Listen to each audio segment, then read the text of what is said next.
Day Manchester, I'm glad to bring this good news to you that the hour of revival is coming into your city. And Bishop Abioye announces Manchester revival as Shiloh 2026 takes shape. Shiloh is on the way coming. Everyone alive today will be there alive. A new development in the ministry of Bishop David Abioye is attracting attention as he announces an upcoming hour of revival in Manchester, United Kingdom. Day Manchester, I'm glad to bring this good news to you that the hour of revival is coming into your city. And of course, not limited to the city of Manchester, all neighboring cities, towns, and settlements across the United Kingdom. This notice is coming your way long enough so you can plan your trip and whatever you need to put in place to be there. But I want to let you know, this is a season you will never like to miss. It's coming up on Wednesday and Thursday, the 26th and 27th of this great month of August. I am seriously looking forward. My spirit is strong, my expectation is high, and I want the same to be with you so that together we can get into the realm of the spirit, expecting great revival. The theme is break forth. It's time for you to break forth from whatever is holding you down. Some burden, some pressure, some opposition, and of course, your spiritual life. You need to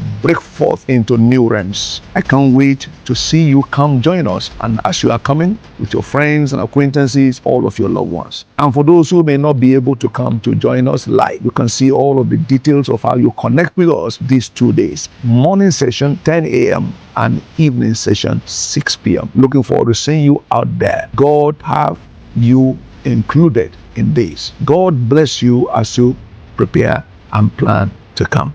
Scheduled for August 26 to 27, 2027, with the theme Break Forth. The announcement comes at an interesting time, as his former mentor, Bishop David Oyedepo, has also unveiled preparations for Shiloh 2026. Shiloh is on the way coming. Everyone alive today will be there alive. In the name of Jesus. And the theme of Shiloh is far above. Far above. That's where God is taking you to. Now give the Lord a big hand of praise. Carrying the theme, Far Above. For followers who have watched the journey of both ministers, the timing creates an intriguing picture. Bishop Oyedepo continues to lead Living Faith Church and prepare its global membership for another edition of Shiloh, while Bishop Abioye is building an independent ministry platform and extending his outreach into different cities and nations. The Manchester program represents another step in Bishop Abioye's post-living faith ministry journey. The theme, Break Forth, carries a message of expansion, breakthrough, spiritual renewal, and moving beyond existing limitations. Are you happy to see this newlywed? Amen. Every book is in chapters. After one chapter, then opens the next chapter, and then the next chapter, and then the next chapter. In the name of Jesus, no door shall be shut against you.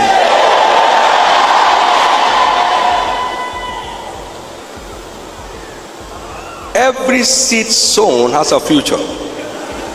Therefore, your seed of labor, your seed of time, energy, and resources shall continue to be rewarded. As I lay hands on you, your strength will not diminish.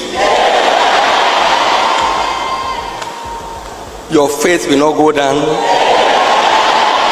Your spiritual life will remain on fire. In the name of Jesus, I declare upon you and your entire household a new dawn. In the name of Jesus. Now you are sealed with the Holy Ghost of promise. No evil touches you. No pestilence come near your dwelling. As your day, so shall your strength be. In the name of Jesus Christ. And I pray that the fire on the altar of your heart will never go out.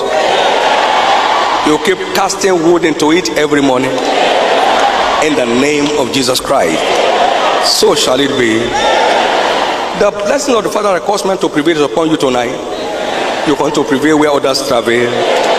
In the precious name of Jesus. So shall it be. Be blessed of the Lord.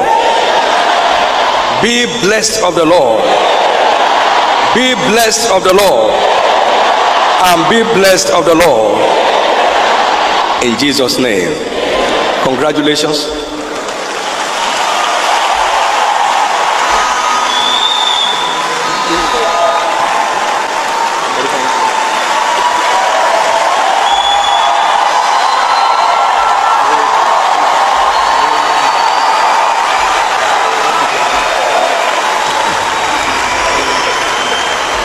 For a minister whose new ministry has attracted significant attention since its launch, the choice of theme is already generating conversations among his supporters.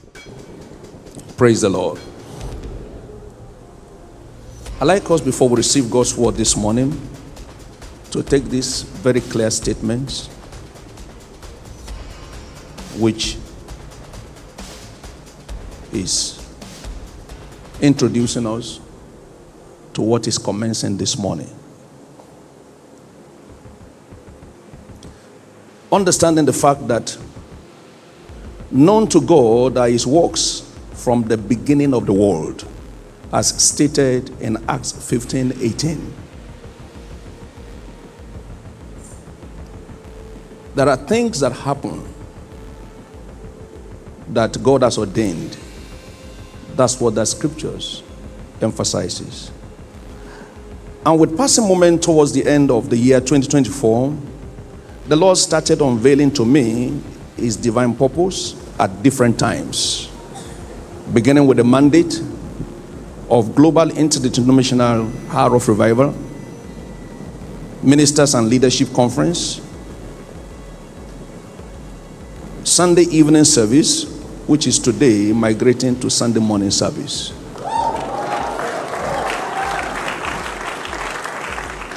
This I count to be an undeserved privilege given by election of grace, according to Ephesians 3:8.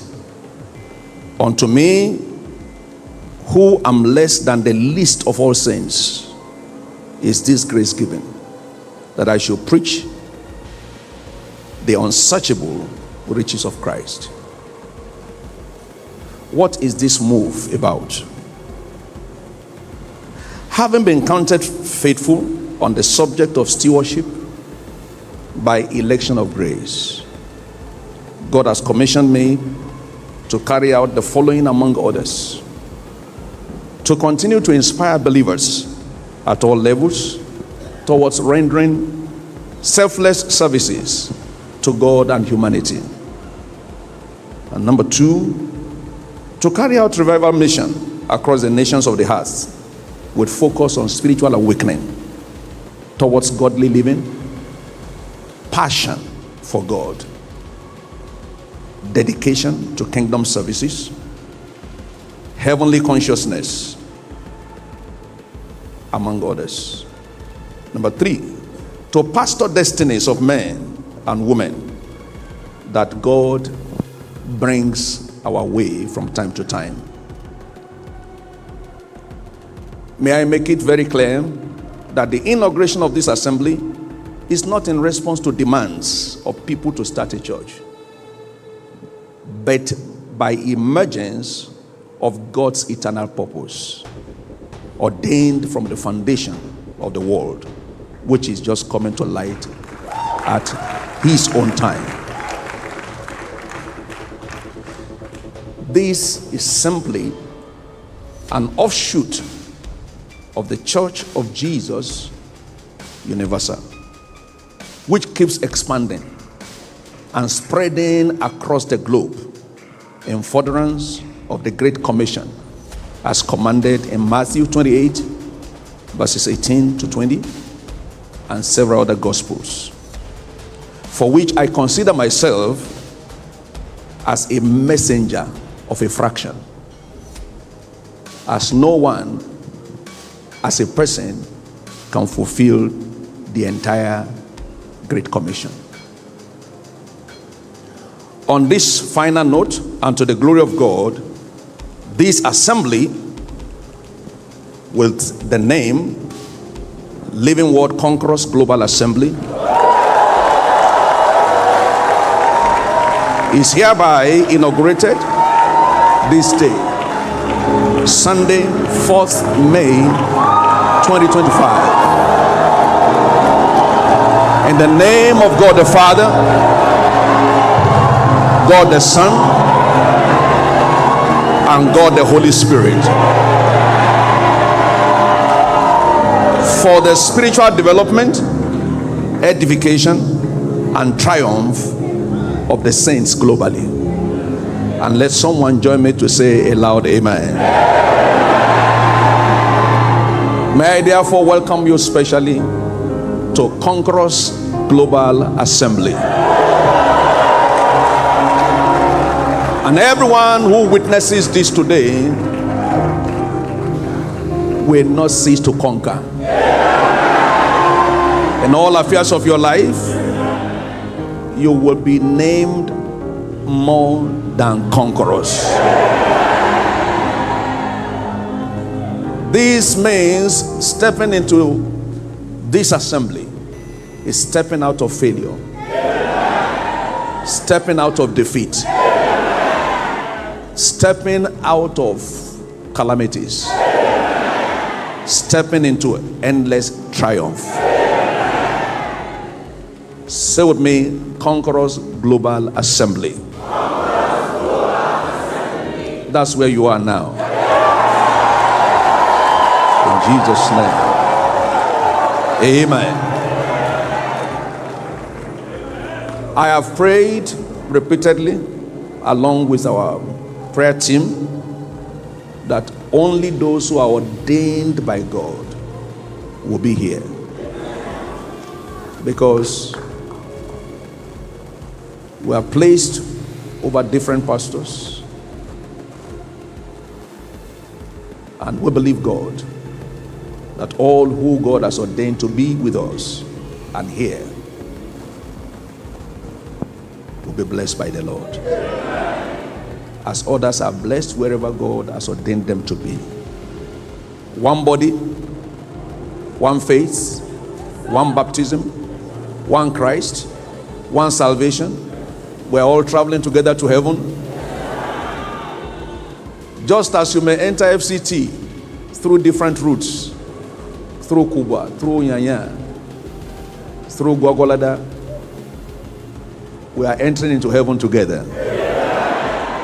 You shall not miss your way there. Will you pray with me as you raise your hand that as the Conquerors Global Assembly is born today, it will keep growing in leaps and bounds, all to the glory and praise of His name.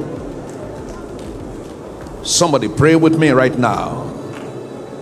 Pray with me right now from the depth of your heart. Thank you and thank you and thank you and thank you and thank you. In Jesus' wonderful name we are praying. A number of people have come to show us goodwill from different places. I saw someone this morning who came all the way from America just to say we are here to fellowship. And I believe several others in the assembly that we may not be able to know or recognize would like you to know that we appreciate your goodwill, not necessarily for us, but towards Jesus. And He will honor you in return. In the precious name of Jesus. Again.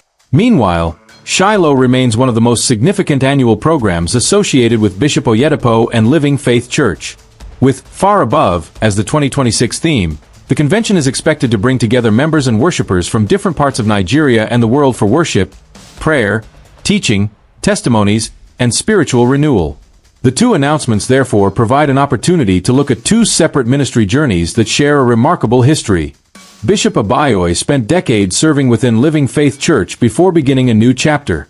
Bishop Oyedepo, meanwhile, continues to oversee the ministry he founded and has remained one of the most influential voices in Nigerian Pentecostal Christianity. For many observers, the question is no longer whether Bishop Abioye's ministry would continue after leaving Winners Chapel. Instead, attention has increasingly shifted toward how far the new ministry can grow and what its international footprint could eventually become. Bishop Abioye's ministry continues to expand across borders. Since establishing Living Word Conquerors Global Assembly, Bishop Abioye has continued to hold revival meetings, minister at conferences, and establish a growing presence beyond Nigeria. His supporters frequently point to the speed with which new programs and international engagements have emerged as evidence of the strength of his ministry assignment. The description of this growth as geometric progression has therefore become popular among some of his followers. Strictly speaking, however, ministry growth is difficult to measure mathematically unless reliable figures for congregations, locations, membership, or attendance are available. What can be observed publicly is the increasing number of programs and locations associated with his ministry. The Manchester revival is particularly significant because the United Kingdom has historically been an important center for African Christian communities. London, Manchester, Birmingham, and other British cities have large and diverse African populations, creating a substantial audience for international Christian ministries. By taking the revival message to Manchester, Bishop Abioye's ministry is positioning itself within an international environment where African Pentecostal Christianity has already established a strong presence. The Break Forth theme also fits naturally into the narrative of a new ministry entering another phase. After decades of serving within an established organization, creating an independent ministry requires rebuilding structures, developing leadership, connecting with congregations, and establishing a new identity. For Bishop Abioye's supporters, every new international program is therefore viewed as another opportunity to demonstrate that the years he spent in ministry were not wasted. They see his present activities as the continuation of a calling rather than merely the aftermath of leaving Living Faith Church.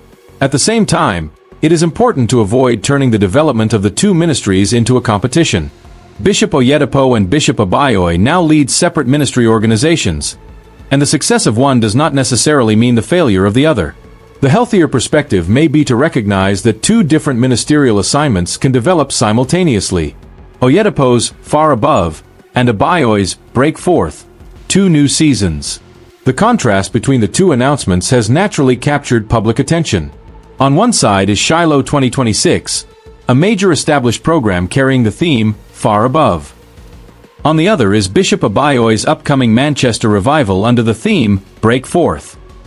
Both themes communicate ideas of spiritual advancement, overcoming limitations, and entering a higher dimension of God's purpose, although they belong to completely different programs. For followers of Bishop Oyedepo, Shiloh represents continuity, the continuation of a major annual gathering that has become deeply associated with Living Faith Church. For followers of Bishop Abioye, the Manchester revival represents expansion, the development of a new ministry identity and its increasing international reach. The parallel is especially interesting because of the history connecting the two ministers. Bishop Abioye's decades of service under Bishop Oyedepo were an important part of his ministerial formation. Today, the two men are operating independently, each pursuing the assignment before them. Social media has understandably turned this development into a major conversation. Some people see Bishop Abioye's growing international engagements and ask whether his ministry could eventually become a major global Christian movement. Others prefer to wait and judge the ministry over time, pointing out that lasting influence cannot be measured simply by the number of programs announced or countries visited. That caution is important. A ministry's long-term impact is ultimately measured not only by geographical expansion, but also by the lives transformed, leaders raised, communities served, and the consistency of its message.